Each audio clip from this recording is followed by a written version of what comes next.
What's up, everyone? Got a little video for you on how to measure the bearing clearance between the bearings on the connecting rods and the crankshaft journal for the connecting rods. And I want to show you kind of how simple this is. These are the tools you need.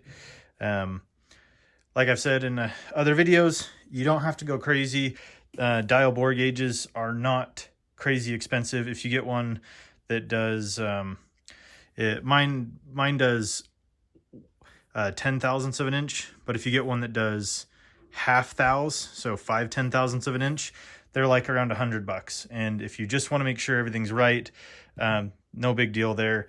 And you can get a set of these decent quality Shars outside mics for about $100 as well.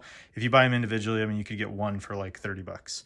So you don't need a ton to get this sorted out, but if you want to do it right and make sure that you know that the clearances are good, it's not too crazy. So let's go ahead and show you that, and we'll go ahead and move over to the crank.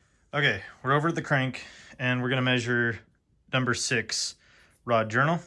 I always make sure it's clean, as long as you have clean hands, and usually you can wipe it down with a towel or something, just as long as you don't leave any lint.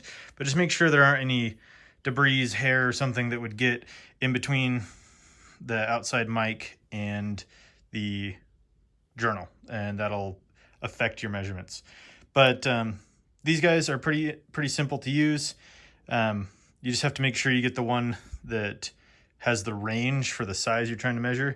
This is 1.77 inches, and so here we're at 1, and then the in-betweens are 100, so 1, 2, 3, 4, 5, 6, 7, and there's 75. So this guy should be around 71, and 1.771.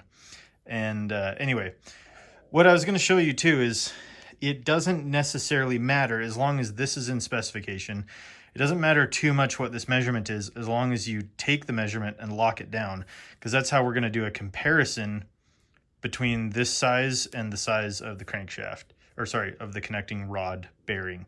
So let me just go ahead and I'll show you.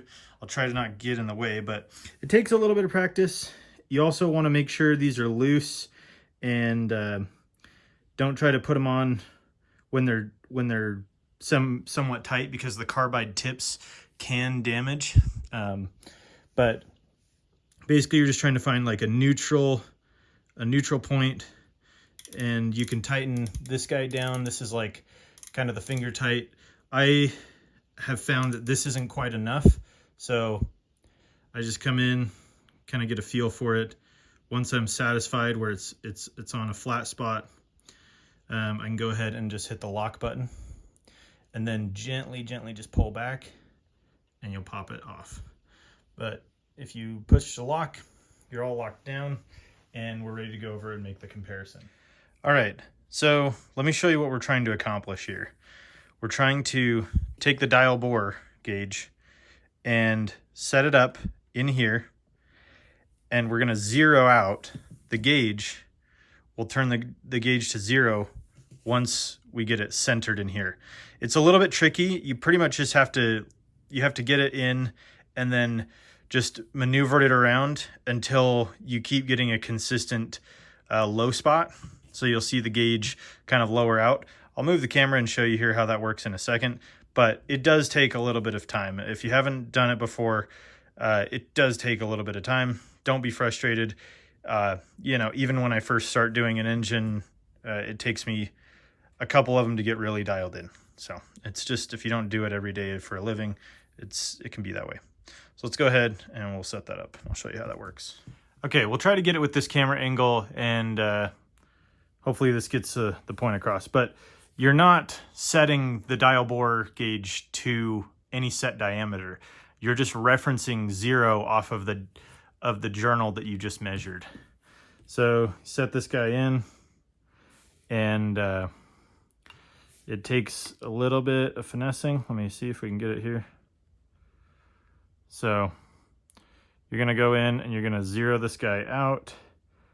Once you get it to the spot where it's pretty close, I just had this running on another journal, so I'm going to try to get it there. Sometimes you also have to wiggle, you have to go up and down.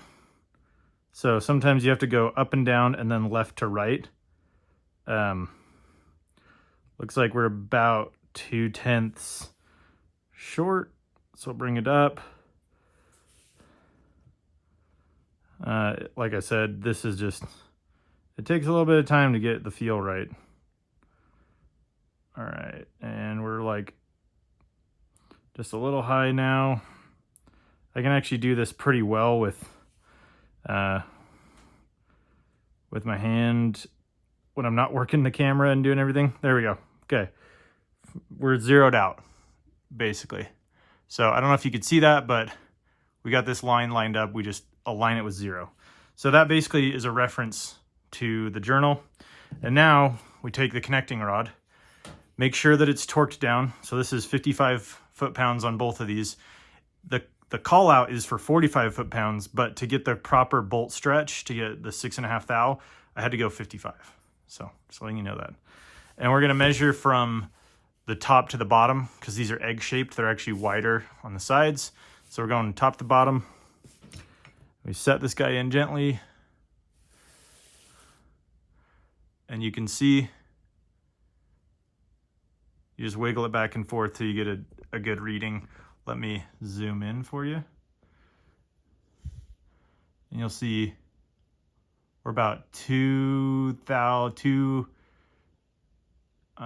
almost 2.5, but I think it's right around 2.4. From your view, it might be a little bit skewed, but that's what we're looking for. So that's well within the range of this. This engine, the high end is 2.8, so we could tighten them up, but 2.4 is suitable. So just run a little bit thicker oil if you're concerned about it, and make sure you account for those. But anyway, hope this helped someone out who hasn't seen this before. It's pretty straightforward, but you just have to have a couple of tools.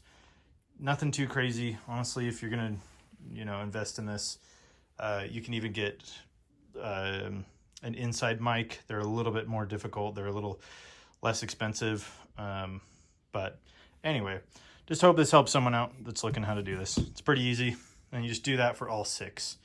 Anyway, thanks guys for watching. See you in the next one.